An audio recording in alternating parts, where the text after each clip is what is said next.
Can you hide following list on Instagram? Hi everyone, I'm here to assist you today. Without any delay, let's jump right in. First, open Instagram on your device. Then click on your profile at the bottom right. Then here, click on three lines at the top right corner of your screen, which will lead you to settings. In settings, scroll down and search for limit interactions and click on it. After you click on it, you'll find this kind of screen. Press on turn on at the bottom. This is not completely gonna hide your following list. It will just limit interactions. After that, you can go back and then click on account privacy.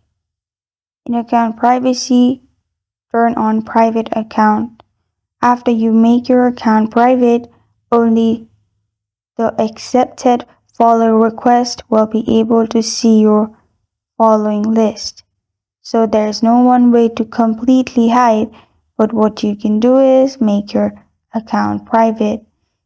And yes, you can hide following list on Instagram in this way, but there's no specific option. Thank you for joining me today. If this video helps you out, please leave a like and subscribe for more. Got a question or want to suggest a topic? Comment below. Thank you for watching.